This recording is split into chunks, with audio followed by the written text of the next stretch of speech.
Hi guys, welcome back.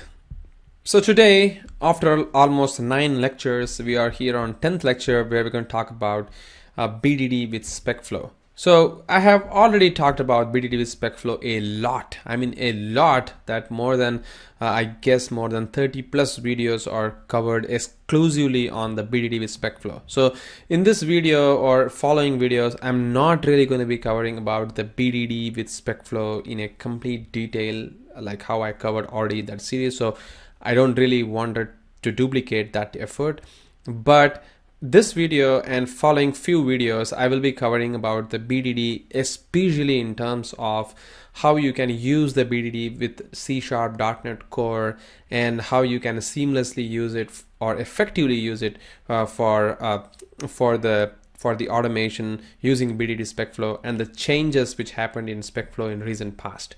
Because while I released that course with BDD Specflow using the full framework of .NET, there were a few of the items which are completely missing in this .NET Core framework, or there are few new changes happened or deprecated in a few of the libraries from the full framework to the .NET Core framework in terms of the way they improved the Specflow tool itself. So that's why I'm going to cover all these changes in here.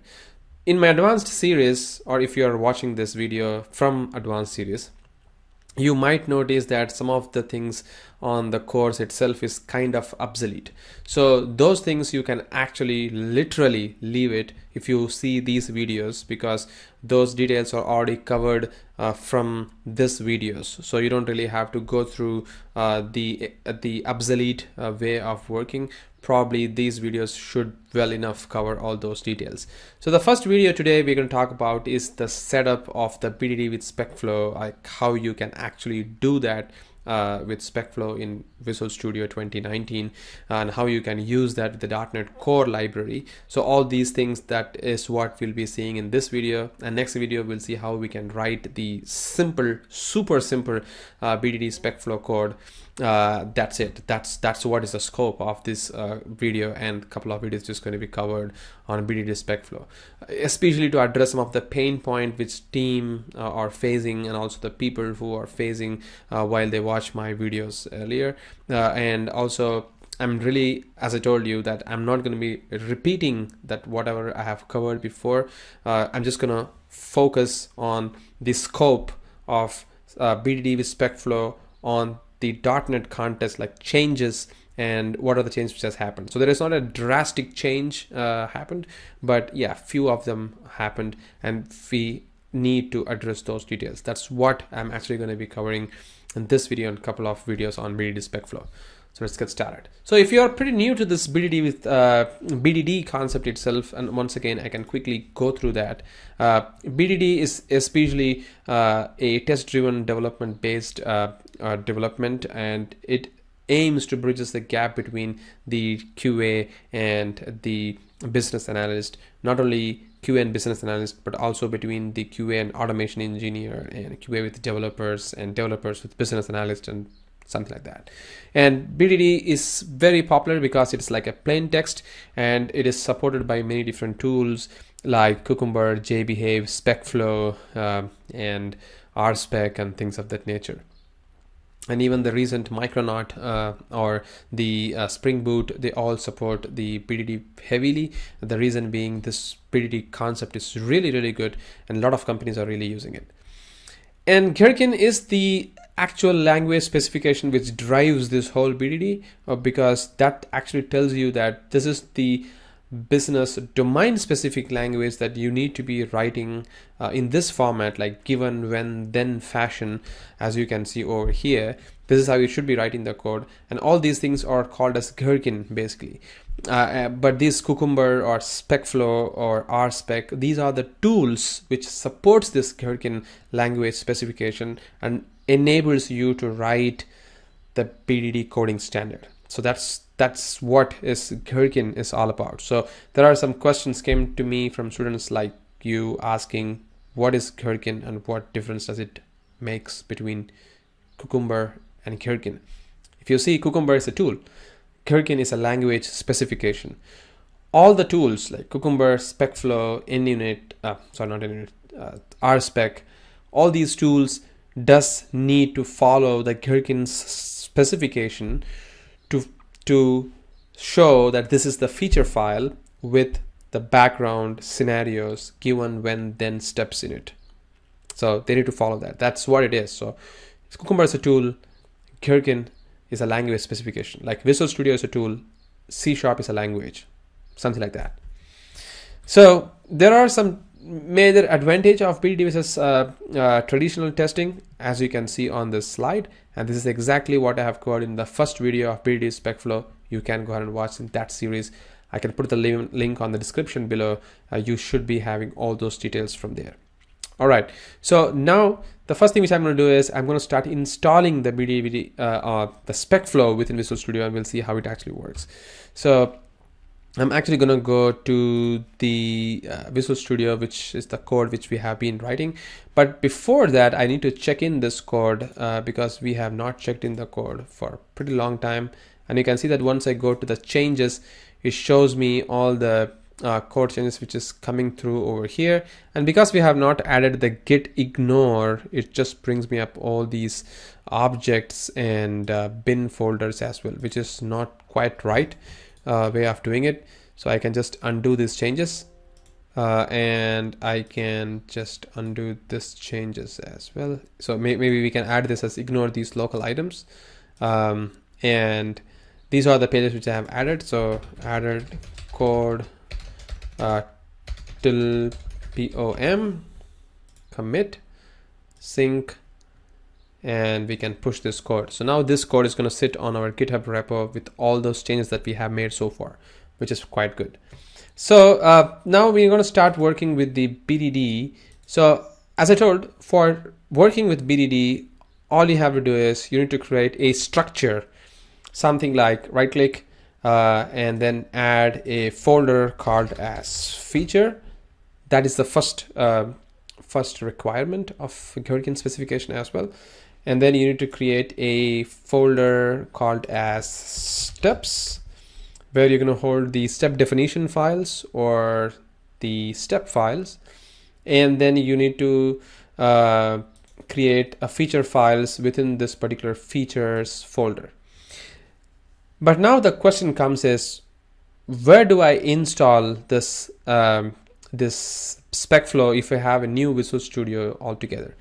All you have to do is you need to go to this Visual Studio's tools, and there is something called as tools and extensions. Okay, or here on the extensions, you can go to the manage extensions and go to the online and search for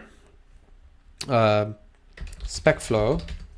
And if you search for Specflow, you can see that it brings you up this tool, Specflow for Visual Studio 2019.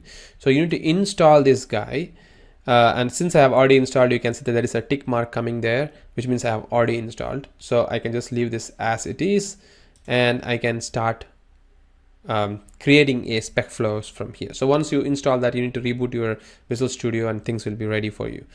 And also make sure that I forgot to tell that if you go to the manage extensions, you also need to install the NUnit test adapter. So there is something called as NUnit 3 test adapter. Make sure that you install the NUnit 3 test adapter. If not, you will not see that test being discovered on the test explorer. That is the most common question which I get, and I've also covered a separate video on that, but I'm just telling you, I'm re-insisting you, just please do that. If not, you will not see that test coming there. And now I'm just going to hit add and then going to the feature folders. From there, I'm going to hit this new item, and you can see that once you install this Specflow, on the templates over here, you see there is something called a Specflow coming in. So this is new. I mean, while I released the video on 2016, these things were not there. In 2015, I guess. But now it is there. So this Specflow template is showing us some cool things over here, like feature files, different languages like English, Dutch, French, Germany, and there also shows something called as hooks. So this is a new way of working with it. And there's a JSON configuration, step definitions, and Specflow run profiler. So Specflow plus was a paid subscription tool before. Now it's free, so you can use it if you want. So we're going to choose the Specflow feature file, which is what is going to be the one which we should be working. And I'm just going to hit this login.feature, and you can see that there is a new feature file comes in. And then we need to create a step definition for that, so that it maps the step definition on that. So you can see that now it is in purple color, which means it is actually not mapped. Now what I really mean about mapped is you just go to the definition, you can see that it gives you this kind of errors. It tells that there is no matching step definition found for these steps. So again, all these details that we are actually discussing is already covered in the BDD with Specflow series, which is the great place for you to start. There is no change on at least those mechanisms. Those things remains pretty exactly the same thing till today. There is no change on that, just that there is a few change happened in terms of the installation of the Specflow and adding the references. Those things is what makes things a bit more complicated, which we'll be covering. So I'm just going to right click over here. I'm going to generate step definition, and so you can see that there is a step definition coming in, but you can also right click and generate step definition, something like this. Sorry about it. There is an option where it shows you generate step definitions, but I don't think it is coming through this time. There should be an option called as generate step definitions, where it generates all the step definitions. For some reason it's not coming this time. I'm not sure about it. So let's add a class file, and I'm going to call this as login steps.cs, and this login step.cs file is basically the step definition files for the BDD. So I'm just gonna put this as, you can leave this as public or not, doesn't matter. And you need to go over here, generate step definitions, copy this, and you can just paste this step definition, something like this. And you can see that you get some errors here. It says this when, what's this when, what is this namespace? So you need to add control dot, and you can see that it tells you that you need to install Specflow. So these things are pretty new in Visual Studio 2019. Now Visual Studio itself tells you that this when can be a part of the Specflow package, or it can be a part of the Stack Exchange .redis package, which is all good. I mean, these things were not there before, and now in Visual Studio 2019 you have got all those power to leverage writing perfect coding. So now Visual Studio itself is suggesting you that you need to install this package, and because we have not installed the dependency of Specflow over here, Visual Studio is pretty intelligent enough to tell you that you are in need of this particular package. So do you want to install this? So you also have an option to tell that find and install latest package or install with package manager. So I'm just going to hit find and install the latest package, and once I do that, you can see that it's going to find the package for you, and it's installing the package for you, including all the supported libraries, which is pretty insane. I mean, that's the power of Visual Studio. It's doing it for you. I mean, now these options are there in IntelliJ as well, while it search for Maven and Gradle packages, but it's there in Visual Studio as well.